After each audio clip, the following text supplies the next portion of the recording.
사도행전 10장 17절로 33절까지의 말씀 제가 봉독하겠습니다.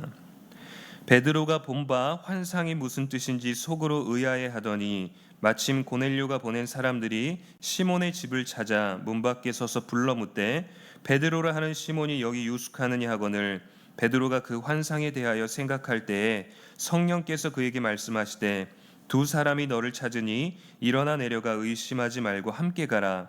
내가 그들을 보내었느니라 하시니 베드로가 내려가 그 사람들을 보고 이르되 내가 곧 너희가 찾는 사람인데 너희가 무슨 일로 왔느냐. 그들이 대답하되 백부장 고넬료는 의인이요 하나님을 경외하는 사람이라. 유대온 족속이 칭찬하더니 그가 거룩한 천사의 지시를 받아 당신을 그 집으로 청하여 말을 들으려 하느니라 한데 베드로가 불러들여 유숙하게 하니라. 이튿날 일어나 그들과 함께 갈새 요바에서 온 어떤 형제들도 함께 가니라. 이튿날 가이사랴에 들어가니 고넬료가 그의 친척과 가까운 친구들을 모아 기다리더니 마침 베드로가 들어올 때 고넬료가 맞아 발 앞에 엎드려 절하니 베드로가 일으켜 이르되 일어서라 나도 사람이라 하고 더불어 말하며 들어가 여러 사람이 모인 것을 보고 이르되 유대인으로서 이방인과 교제하며 가까이 하는 것이 위법인 줄은 너희도 알거니와 하나님께서 내게 지시하사 아무도 속되다 하거나 깨끗하지 않다 하지 말라 하시기로 부름을 사양하지 아니하고 왔노라 묻노니 무슨 일로 나를 불렀느냐. 고넬료가 이르되 내가 나흘 전 이맘때까지 내 집에서 제 굿이 기도를 하는데 갑자기 한 사람이 빛난 옷을 입고 내 앞에 서서 말하되 고넬료야 하나님이 내 기도를 들으시고 내 구제를 기억하셨으니 사람을 요바에 보내어 베드로라 하는 시몬을 청하라. 그가 바닷가 무두장이 시몬의 집에 유숙하느니라 하시기로 내가 곧 당신에게 사람을 보내었는데 오셨으니 잘하였나이다. 이제 우리는 주께서 당신에게 명하신 모든 것을 듣고자 하여 다 하나님 앞에 있나이다. 아멘. 그것은 하나님의 말씀입니다. 오늘 읽은 본문 말씀을 가지고 하나님 앞에 있나이다라는 주제로 여러분들과 함께 말씀을 나누고자 합니다. 밤사이에 비가 정말 많이 쏟아졌는데 새벽 기도 오는 길에는 비가 조금 소강 상태인 것 같아서 하나님이 우리가 이 시간에 모이는 것을 하나님 앞에 오는 것을 참으로 기뻐하시는 것 같습니다.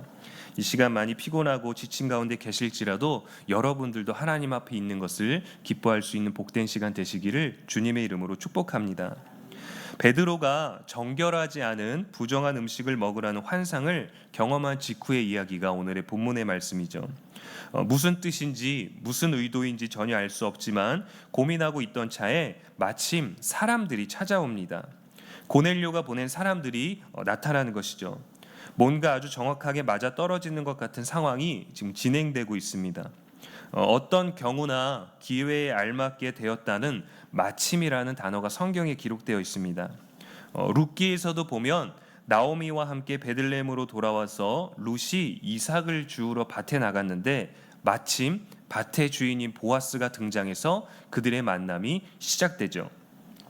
우연인 듯 진행되는 것 같지만 우연인 듯 이루어지는 것 같지만 사실 그 마침의 상황들이 있었고 성령께서 또 하나님께서 기뻐하심으로 그분의 계획을 이루시기 위하여 진행되는 일이라는 것을 우리는 말씀을 통해 알고 있을 것입니다. 성령께서 고넬료와 베드로에게 각각 임하셨습니다. 확실하고 구체적으로 그들의 만남을 이끌어 주셨죠. 고넬료와 베드로는 잘 알지 못하지만 말씀을 읽고 있는 저희들에게는 분명한 하나님의 계획하심을 알 수 있습니다. 고넬료에게는 사람을 보내서 베드로를 청하라고 하셨고 베드로에게는 사람을 보내었으니 의심하지 말고 가라고 하셨습니다. 구체적인 방법이 구체적인 목적이 제시되어 있으니까 여러분 순종하는 것이 수월할 것이라고 생각할 것입니다. 과연 그럴까요? 하나님이 우리들에게 분명한 것들을 요청하시고 말씀하실 때 따르는 것이 좋을지 안 좋을지는 경험한 자만이 알 수 있을 것 같습니다. 오늘의 본문처럼 고넬료와 베드로에게 어떠한 행동을 하라, 그들을 따라가라, 사람이 올 것이다, 맞이하라 라는 다양한 명령들이 우리들에게 있다면 우리도 그것을 원할 것입니다. 가끔 우리들의 신앙의 삶에서 또 일상의 삶에서 무엇을 선택해야 될지 어떻게 해야 될지를 고민하게 될 때 이와 같이 성령께서 우리들에게 해야 할 일을 행동해야 될 것들을 또 모든 것들을 분명하게 알려주시기를 우리는 때론 구하기도 할 것입니다. 그러나 막상 하나님의 명령이 들려왔는데 우리의 의도와 우리의 기대와 다르다면 그것을 순종하는 것은 굉장히 어려울 수도 있습니다.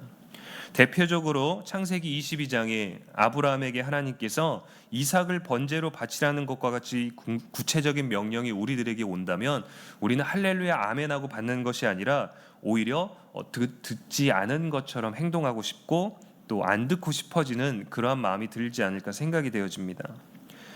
이제 본문 말씀에서 이제 낯선 첫 만남이 이루어졌습니다.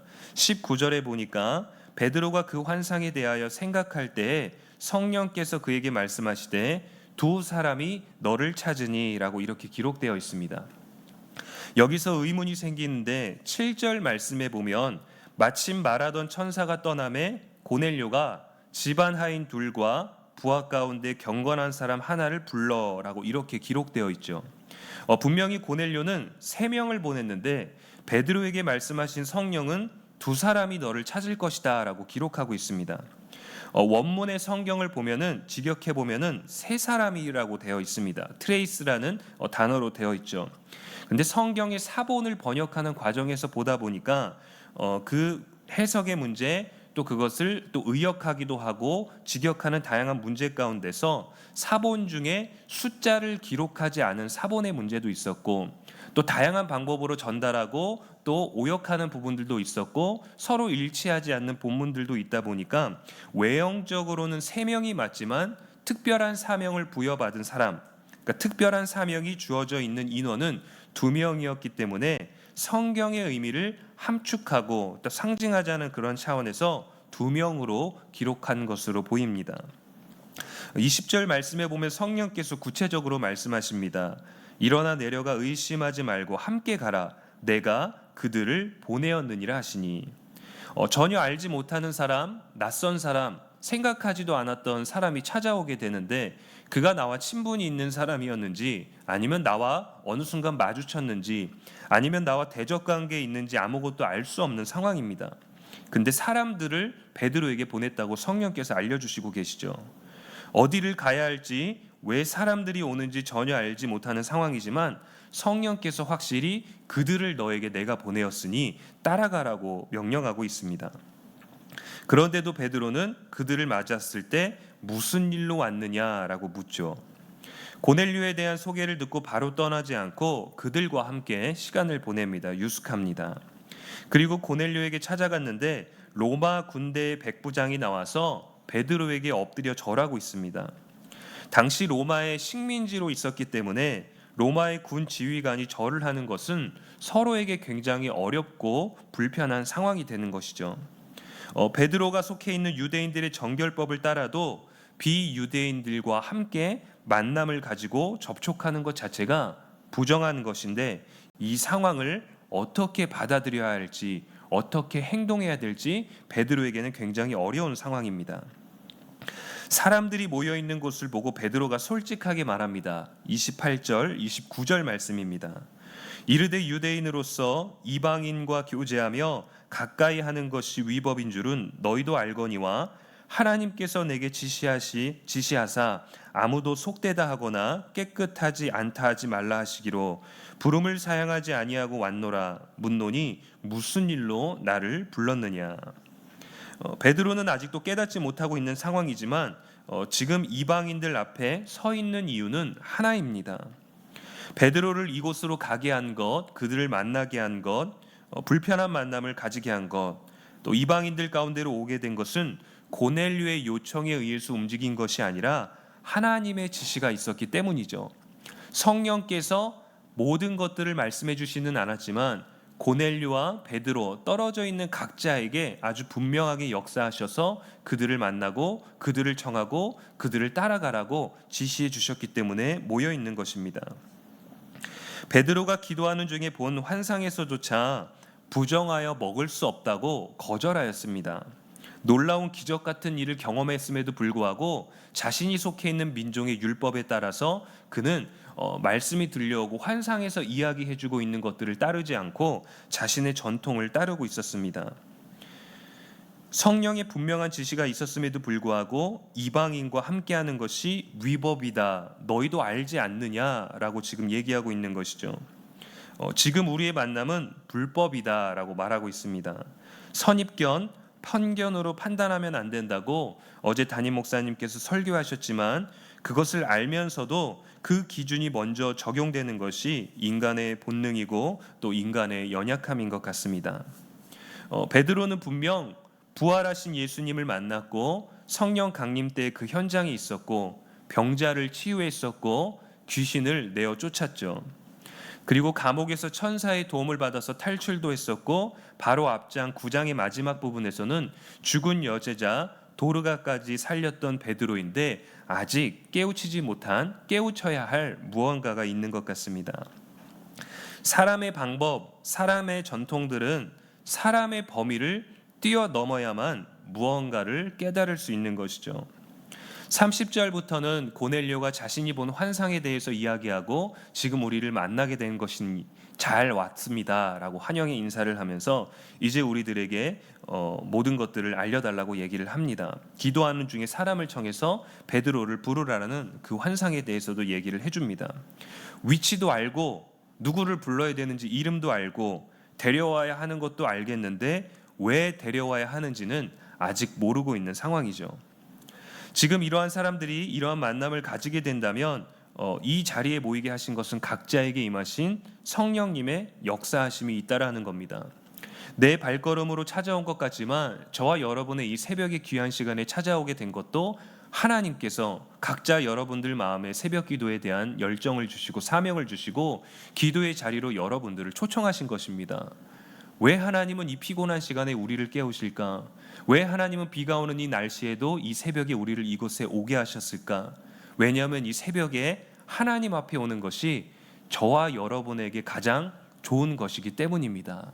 그 좋은 것을 하나님은 우리들에게 초청하신 것이고 여러분들은 그 초청에 반응하신 것이고 그래서 말씀과 기도로 우리가 거룩하여질 수 있는 하나님이 선물로 주신 이 하루를 시작하기에 가장 먼저 하나님을 만날 수 있는 거룩한 만남, 거룩한 시간을 누리게 되는 것이죠. 여전히 위법인 것을 염려하며 있는 가운데 왜 모여야 하는지 뭘 해야 되는지 모르는 상황이지만 33절에 고넬료가 이렇게 얘기합니다. 이제 우리는 주께서 당신에게 명하신 모든 것을 듣고자 하여 다 하나님 앞에 있나이다. 이 만남 속에서 듣게 되는 내용이 어떠한 파급력을 가져오게 될지 그들은 알지 못했습니다. 그런데 분명한 것이 한 가지 있었죠. 서로 만나면 안 되는 위험한 만남, 불법의 현장이었지만 그들이 하나님 앞에 모여 있었다라는 것입니다. 이제는 하나님 앞에 모여 있었기 때문에 하나님의 뜻을 따라 하나님께서 우리들에게 어떻게 역사하실지를 하나님께 맡기고 하나님을 의지할 수 있는 시간이 되었던 거죠. 베드로가 왜 왔는지 무슨 말을 해야 되는지도 모르고 어떤 말을 전하라는 얘기는 듣지 못했습니다. 고넬료도 베드로를 부르라는 얘기는 들었지만 왜 그를 불렀는지 왜 그를 불러야 되는지 위험하게 그를 만나서 그들의 율법과 그들의 전통을 어기면서까지 무리해서 만나는 것이 우리들에게 무슨 유익이 있고 하나님께서는 무슨 의도가 있으셔서 우리를 만나게 하셨을까? 하나님 앞에선 하나님의 방법대로 순종해야 그분의 사역에 동참할 수 있습니다. 왜냐하면 하나님은 우리가 생각하는 것보다 우리가 기대하는 것보다 우리가 체험하고 있는 것보다 우리가 고백하는 것보다 더욱더 크신 분이기 때문이죠. 이사야 55장 8절에서 9절 말씀은 이렇게 기록되어 있습니다. 이는 내 생각이 너희의 생각과 다르며 내 길은 너희의 길과 다름이니라. 여호와의 말씀이니라. 이는 하늘이 땅보다 높음같이 내 길은 너희의 길보다 높으며 내 생각은 너희의 생각보다 높음이니라. 우리는 알지 못하지만 하나님의 말씀에 순종하면 하나님 앞에 나아가는 것이고 하나님 앞에 나아가면 하나님의 일을 경험할 수 있습니다. 하나님의 뜻을 받아들이면 하나님의 꿈을 우리도 꿀 수 있게 되는 것이죠. 위험한 만남이지만 사람 앞에 있기보다 하나님 앞에 있는 것에 집중할 수 있는 저와 여러분 되기를 주님의 이름으로 축복합니다.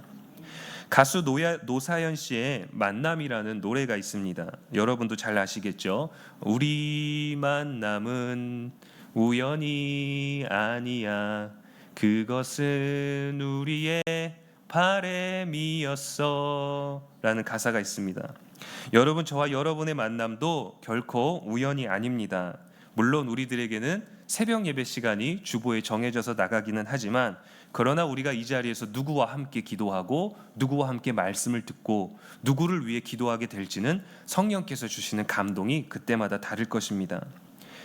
마침 나타나시고 마침 가라 하신 것들은 우리의 생각을 뛰어넘은, 우리의 전통을 뛰어넘은, 우리의 방법을 뛰어넘은 복음을 위한 하나님의 바람이셨습니다. 성령께서 강력히 역사하셔서 이방인에게도 하나님의 능력이 되는 복음이 흘러가게 하시기 위한 하나님의 계획 안에 그들이 있었고 저와 여러분이 있다라는 것입니다. 여러분, 오늘을 누구를 만나게 될지 알지 못하지만, 우리는 알 수 없지만, 하나님이 어디로 감동을 주실지 우리는 예측할 수 없겠지만, 누구를 만나든지 친절을 잃지 마시고 사람 앞에 있을지라도 하나님 앞에 서 있는 여러분의 삶이 되시기를 주님의 이름으로 축복합니다. 불법 같아 보이고 만나면 안 될 것 같고 나와 어울려서는 안 될 것 같고 나와 성향이 달라서 함께하고 싶지 않을지라도, 그러한 전통과 기준이, 편견과 선입견이 우리 안에 있을지라도 그 모든 순간조차 하나님 앞임을 기억하시고 말씀에 집중하는 저와 여러분의 하루가 될 수 있기를 주님의 이름으로 간절히 축복합니다. 기도하겠습니다.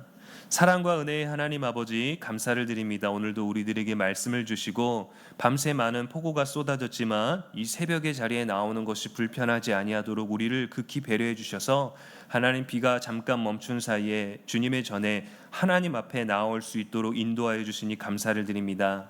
간밤에 잠을 설쳤든지 평안한 잠을 이루었든지 새벽에 깨어나게 하시고 일어나게 하시고 예배의 자리에 나오게 하시고 하나님의 집에 오게 하시고 우리들의 발걸음을 인도하시고 또 새벽에 또 우리의 형편에 맞게 또 동영상 온라인을 통하여서 말씀을 접하고 기도회를 접하게 하신 하나님을 찬양합니다. 언제 어느 시간이든지 하나님이 우리들에게 허락하신 모든 시간 가운데, 모든 만남 가운데 하나님 앞에 있는 우리가 되게 하여 주시옵소서. 지금은 하나님의 뜻이, 하나님의 목적이, 하나님의 계획이 무엇인지 분명하게 정확하게 구체적으로 알 수 없지만 우리들을 순종의 길로 이끌어 가시고 우리를 광야의 길로 이끌어 가시고 우리를 푸른 초장으로 이끌어 가시고 때로는 폭풍우 가운데 우리를 두실지라도 우리가 그 폭풍우 앞에 서 있던지 광야 가운데 황량한 곳에 서 있던지 하나님 앞에 서 있는 삶을 살아갈 수 있는, 하나님 앞에 서 있는 오늘을 살아갈 수 있는 우리 모두가 될 수 있도록 축복하시고 인도하여 주시옵소서. 이 시간 부족한 설교를 축복하여 주셔서 우리가 귀로 들은 것보다 마음으로 깨닫는 것들이 많아지게 하여 주시옵시고, 누구를 만나든지 친절을 잃지 아니하게 하여 주시오며 누구를 만나든지 예수님을 대하듯 섬길 수 있는 우리가 되게 하시고 후회가 없는 사랑을, 후회가 없는 우연처럼 보이지만 마침으로 역사하셨던 하나님의 계획임을 깨달아 알게 하여 주시옵소서. 무엇이 되었든지 하나님이 우리를 위하여 계획하시고 인도하시면 그것이 우리들에게 힘들고 받아들일 수 없고 거절하고 싶은 것일지라도 우리에게 가장 좋은 것임을 깨달을 수 있도록 말씀이 기억나게 하시고 모든 순간 입술의 열매를 맺기 전에 먼저 하나님께 기도할 수 있는 우리들의 거룩한 입술이 되게 하여 주시옵소서. 오늘도 비가 많이 내린다고 합니다. 이 폭우 가운데 우리 사랑하는 성도님들, 우리의 귀한 주변의 이웃들에게 불편함과 어려움이 없게 하여 주시옵시고 그런 어려움들이 있다면 그들을 위해 기도하게 하여 주시오며 또한 이 교회와 이 교회 주변의 모든 것들이 또 피해를 입지 아니하도록 하나님께서 돌보시고 우리의 집이 아닐지라도 하나님의 집을 위하여 기도할 수 있는 넉넉한 믿음의 시간을 누리는 오늘 될 수 있도록 축복하여 주시옵소서. 또한 아픔 위에 또 질병 위에 있어서 병원 가운데 누워 계시고 또 많은 치료와 수술과 많은 예정이 있는 분들에게 하나님 역사하여 주시고 우리를 중보자로 세워주셔서 그들을 위해 함께 기도하게 하시고 그들의 아픔을 공유할 수 있는 넉넉한 믿음과 덕이 우리 안에 세워지게 하여 주시옵소서. 그리하여 누군가를 위해서 기도하는 것이 또 누군가가 나를 위해 기도하고 있음을 깨달아 알게 하여 주시고 무엇보다 기도가 능력이고 기도가 답이 되고 기도가 오늘도 문제를 해결하는 아름다운 방법이를 깨달을 수 있는 복된 하루가 되게 하여 주시기를 원하오니 온 성도들 가운데 함께하사 우리가 각자의 삶 가운데 있을지라도 성령께서 동일한 감동을 주셔서 오늘도 믿음으로 나아갈 수 있는 복된 하루가 되게 하여 주시옵소서. 오늘도 주어져 있는 교회 사역 위에 함께 하시고 오늘 금요 기도회 가운데도 함께 하사 우리가 더욱더 힘있게 기도함으로 말미암아 날씨를 극복하고 감정을 극복하고 환경을 극복할 수 있는 믿음을 증명할 수 있는 하루가 되게 하여 주시옵소서. 오늘도 새벽에 발걸음한 모든 자들이 기도에 응답하시고 평안히 돌아가게 하여 주시오며 평안한 하루를 보낼 수 있도록 하시고 또한 또 온라인으로 예배를 접하며 함께 말씀을 접하는 모든 자들에게도 동일한 은혜를 주사 오늘도 하나님 앞에서 거룩한 삶을 살아갈 수 있는 우리 모두가 되게 하여 주시옵소서. 모든 것에 감사드리오며 이 모든 말씀 우리를 사랑하시는 예수님의 이름으로 축복하며 기도합니다. 아멘. 하늘에 계신 우리